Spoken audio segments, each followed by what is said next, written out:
네, 여러분 오늘도 평안한 밤 보내셨습니까? 뭐 지금 갑자기 드는 생각인데요. 아, 영상을 아침보다는 오후 시간에 많이 보시는 것 같던데 인사를 평안한 밤 보내셨습니까? 이게 아니라 점심 맛있게 드셨습니까? 뭐 이렇게 바꿔야 하지 않나. 뭐 그냥 제 기준으로 제 마음대로 하겠습니다. 어차피 여러분들도 그냥 여러분들 보고 싶은 시간에 보실 거니까요. 하여튼 오늘도 주님과 함께하는 완벽한 오늘 시작해 보도록 하겠습니다.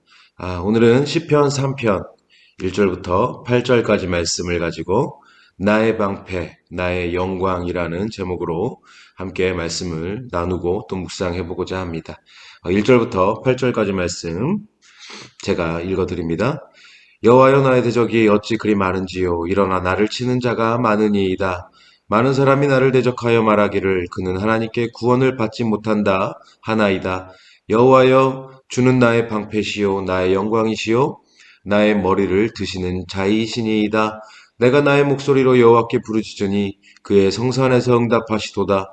내가 누워 자고 깨었으니 여호와께서 나를 붙드심이로다. 천만인이 나를 에워싸 진친다 하여도 나는 두려워하지 아니하리이다. 여호와여 일어나소서 나의 하나님이여 나를 구원하소서. 주께서 나의 모든 원수의 뺨을 치시며 악인이 이를 꺾으셨나이다. 구원은 여호와께 있사오니 주의 복을 주의 백성에게 내리소서. 아멘. 어, 본문의 내용을 먼저 살펴보기에 앞서서요. 우리가 시편을 읽다 보면 오늘 이 3편의 말씀처럼 중간중간에 셀라라는 단어가 나오죠.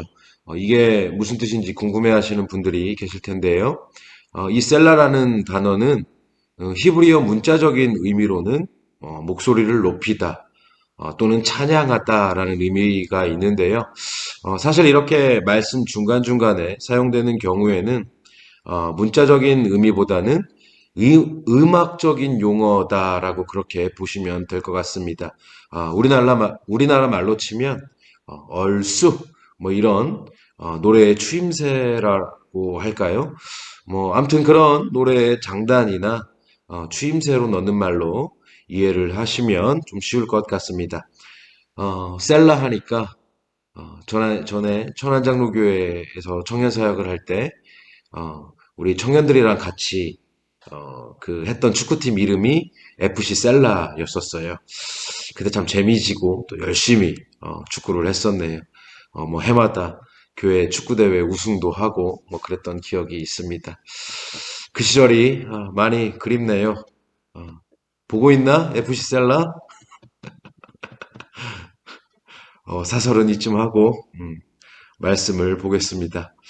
어, 자, 이 시편 3편은요, 그 1절 말씀 위쪽에 뭐 이렇게 써 있죠. 다윗이 그의 아들 압살롬을 피할 때에 지은 시. 이 써 있는 설명 그대로 다윗이 특별히 사랑하고 또 신뢰했던 아들 압살롬의 이 쿠데타로 인해서 다윗성에서 도망쳐 나오고 신하들과 함께 이 피신할 때의 심정을 하나님께 올리고 있는 기도문 형식의 노래입니다. 제가 눈치 없이 웃으면서 시작을 했지만 사실 눈물 없이는 볼 수 없는 그런 내용이 아닌가 싶네요. 아무튼 다윗이 이 다윗성에서 도망쳐 나올 때의 상황은요. 사무엘하 15장에 자세하게 기록이 되어 있는데요. 뭐 간략하게 말씀을 드리면 이렇습니다. 이 다윗은 자신을 따라준 신하들과 함께 다윗성에서 나와서 고개를 푹 숙이고 얼굴을 가리고 또 신발도 신지 않은 채로 울며 감람산을 올랐다고 그러고요.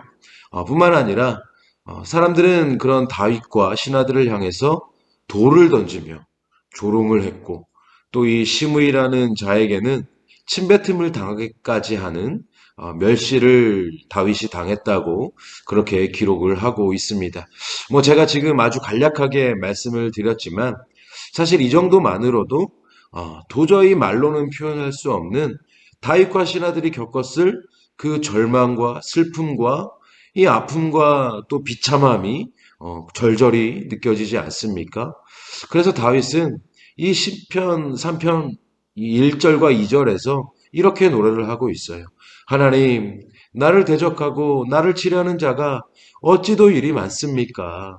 사람들이 나를 하나님께 구원받지 못한다고 저주하며 조롱합니다.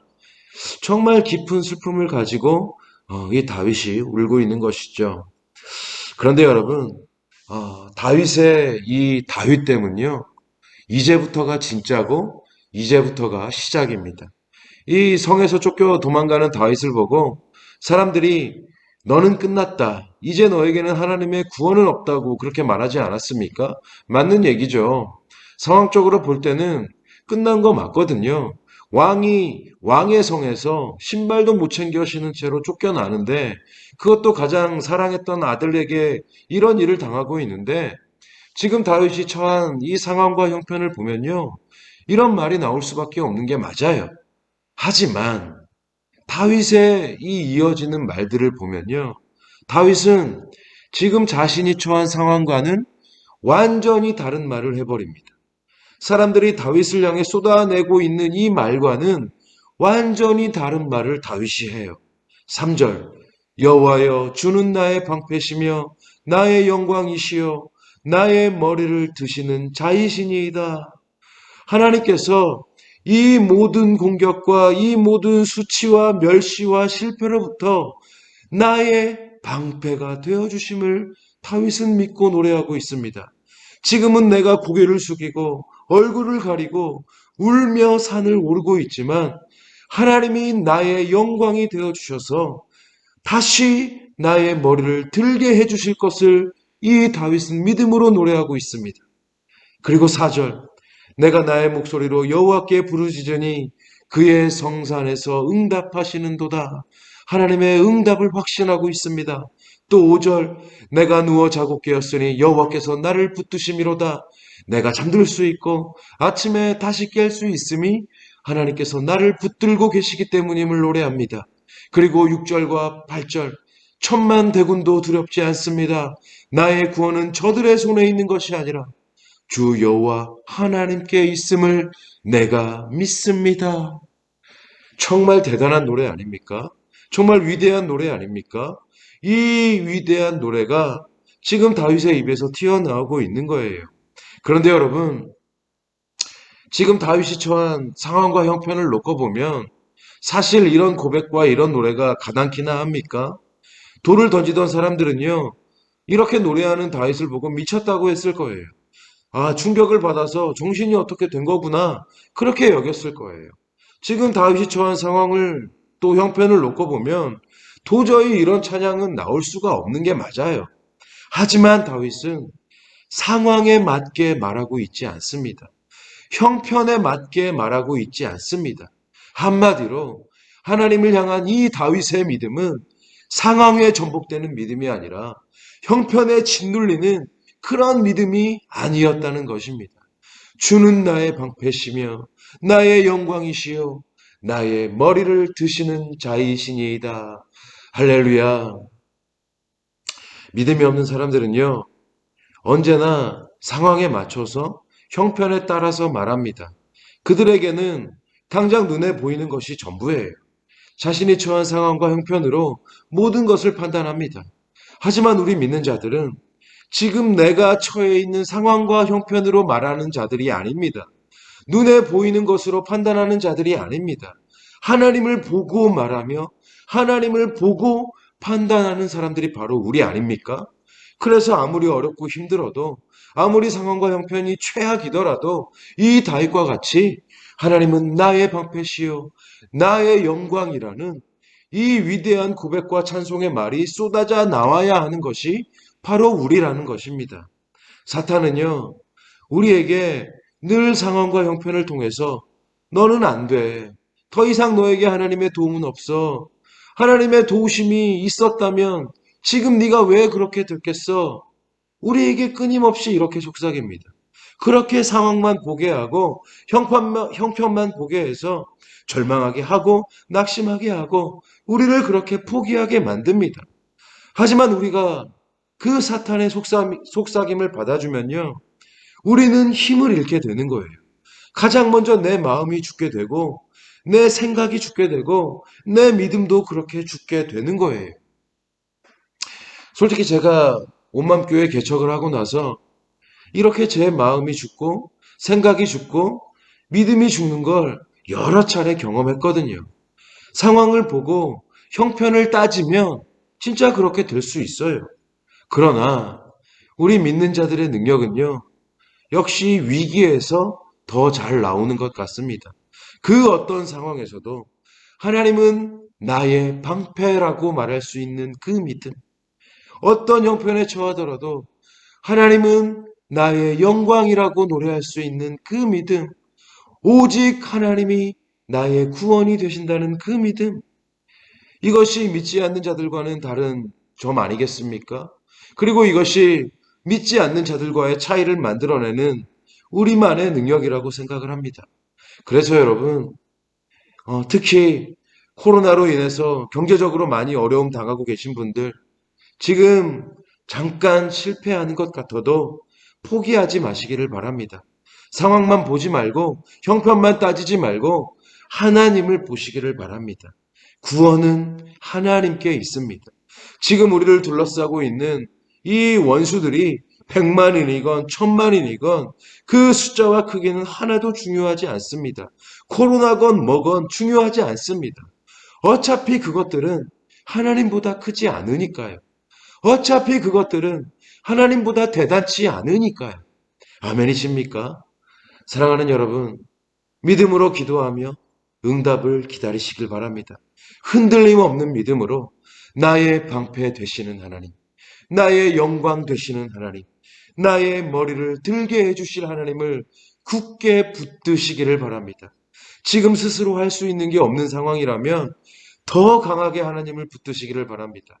저도 제가 지금 스스로 할 수 있는 일이 없기 때문에 앞으로 더 강하게 하나님을 붙들 겁니다. 그게 저와 여러분의 힘이요, 능력인 줄로 믿습니다. 이런 의미에서 구원은 하나님께 있음을 믿음으로 바라보는 저와 여러분들이 되셨으면 좋겠습니다.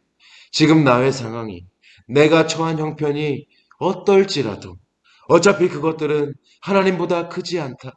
하나님보다 대단치 않다. 하나님께서 나의 방패가 되시며 나의 영광이 되시며 나의 머리를 들게 해주신다. 이런 믿음으로 하나님을 붙들고 오늘 나에게 주어진 삶의 자리로 힘있게 나아가시기를 바랍니다. 그것이 우리의 능력임을 믿습니다. 이러한 믿음으로 오늘도 주님과 함께 완벽한 오늘이 되시기를 주님의 이름으로 간절히, 정말로 간절히 축원합니다. 오늘의 기도 제목을 드립니다. 시간을 내셔서 꼭 5분 이상씩 기도하시기를 부탁드립니다. 이 5분의 기도가 오늘 우리의 24시간을 살릴 줄로 믿습니다. 첫 번째, 상황을 보지 않고 형편을 따지지 않고 하나님의 구원을 바라보고 붙잡는 그런 믿음을 허락하여 주옵소서. 두 번째, 나의 방패시요 나의 영광이시요 나의 머리를 들게 하시는 주님을 붙잡고 의지하며 승리하는 오늘이 되게 하여 주옵소서. 세 번째, 코로나로 어려움을 당하는 한국교회와 성도들을 위로하여 주시고 하나님을 붙들고 이 어려움을 이겨낼 수 있게 하소서. 네 번째, 우크라이나 땅에 은혜를 허락하여 주셔서 전쟁이 속히 멈춰지게 하시고 위로와 회복의 은혜를 허락하여 주소서. 그리고 다섯 번째, 이거는 제가 기도 부탁을 드리는 건데요. 온맘교회와 송대성 목사와 저희의 가정, 우리 김선미 사모, 또 우리 예건이, 우리 예령이를 위해서 기도를 부탁드리겠습니다. 자, 우리 오늘 5분 이상씩 꼭 기도하셨으면 좋겠습니다. 기도하시겠습니다.